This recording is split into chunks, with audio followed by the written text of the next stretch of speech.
Covid update आज का कुछ इस प्रकार है। टोटल अब तक जो हमने सैंपल लिए हैं वो 1,77,640 सैंपल जो टेस्ट किए हैं और टेस्टिंग रेट जो डिस्ट्रिक्ट चंबा का हमारा बन रहा है वो 342 पर 1000 बन रहा है। 1,77,640 में से जो पॉजिटिव निकले हैं अब तक वो 10,299 निकले हैं, केस पॉजिटिव निकले हैं और पॉजिटिविटी रेट जो है वो 5.8 के करीब डिस्ट्रिक्ट चंबा का है। आज की डेट में जो हमारे पास एक्टिव केसेस हैं वो 722 केसेस एक्टिव हैं। उनको हमने कुछ को होम आइसोलेशन में रखा हुआ है, कुछ को हमने DCCC में रखा हुआ, कुछ को DCHC में रखा हुआ और कुछ हमारे DCH जो कोविड हॉस्पिटल है चंबा में उसमें रखा हुआ उसका। और रिकवरी जो कर गए हैं अब तक वो 9,444 केस जो है वो रिकवर कर चुके हैं और रिकवरी रेट हमारा 91.7 के करीब डिस्ट्रिक्ट का बन रहा है।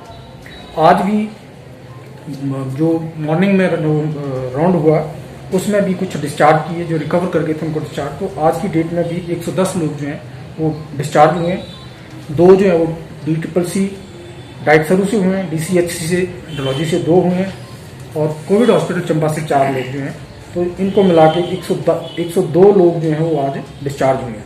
तो इस तरह से आज हमारे पास एक्टिव केसेज जो है वो 722 हैं और जो डेथ अब तक रिपोर्ट हुई है वो 127 डेथ टोटल हैं, जिसमें कि 2 जो है नॉन कोविड डेथ हैं और मोर्टेलिटी रेट जो है 1.2 के करीब बन रहा है। ये जो हमारे 722 केस जो हैं उसमें से 2 जो हैं वो पांगी में हैं, DCCC पांगी में भी हमने रखा हुआ है और DCCC तीसा में 8 केस हैं और DCCC डाइट सरू में 2 केस हैं एडमिट। DCHC हमारा सुरगानी में है, सुरगानी में 8 केस हैं और DCHC डलहौजी उसमें 15 केस आज की डेट में एडमिट हैं। DCH चंबा में हमारे 17 केस जो एडमिट हैं और टोटल जो होम आइसोलेशन में हमारे 670 केस जो है वो होम आइसोलेशन में है। तो ये कोविड अपडेट इस प्रकार से था।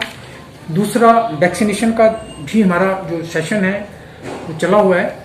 आज भी हमारे 45 से लेकर 48 तक सेशन साइट जो है वो चली हुई हैं, जिसमें 45 प्लस जो बेनिफिशियरी है 45 साल से ऊपर उन सब का वैक्सीनेशन हो रहा है।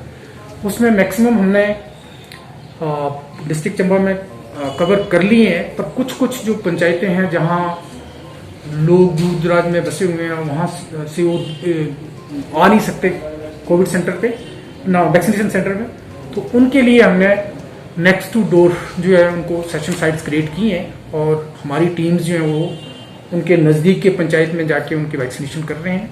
तो मैं आपके माध्यम से फिर से एक बार अपील करूंगा कि जो भी बेनिफिशियरी 45 साल से ऊपर जो रह चुके हैं जिनको वैक्सीनेशन नहीं हुआ है, कृपया करके वो अपना जल्दी से जल्दी वैक्सीनेशन करवाएं। इसके साथ ही जो 18 to 44 का जो वैक्सीनेशन है वो भी कुछ ही दिनों में जैसे ही उसका वैक्सीन जो सप्लाई है वो आ जाती है हमारे पास, तो वो भी शुरू हो जाएगा। मोस्ट प्रोबेबली कोई 4-5 दिन तो लग ही जाएंगे वैक्सीन पहुंचने में, उसके बाद वो भी स्टार्ट कर देंगे। तो जो हमारे 18 to 44 जो हमारे बेनिफिशियरी हैं उनको भी हम कवर करने की कोशिश करेंगे। और इसके साथ मैं वैक्सीनेशन के साथ साथ मैं ये भी फिर से अपील करूंगा कि जो कोविड अप्रोप्रिएट बिहेवियर है वो आम जनता ये ना समझे कि हमने वैक्सीनेशन के दोनों डोज लगवा लिए हैं और हम पूरी तरह से प्रोटेक्टेड हैं। ऐसा कुछ नहीं है। आपने सोशल डिस्टेंसिंग का प्रॉपर ख्याल रखना है, मास्क पहन के निकलना है जब भी जाना है, कहीं बाहर निकलना है। एक तो अननेसेसरी किसी गैदरिंग में या भीड़ भाड़ वाले इलाके में ना जाएं और अगर जाना भी पड़ता है तो ये सोशल डिस्टेंसिंग का और मास्क पहन के निकलें और हैंड सैनिटाइजेशन कहीं भी अगर कहीं किसी भी सरफेस को टच करते हैं तो ये प्रॉपर अपने हाथ को साबुन पानी से धोएं। अगर हैंड सैनिटाइजर है तो हैंड सैनिटाइजर से उसको अपने आप को सैनिटाइज करें।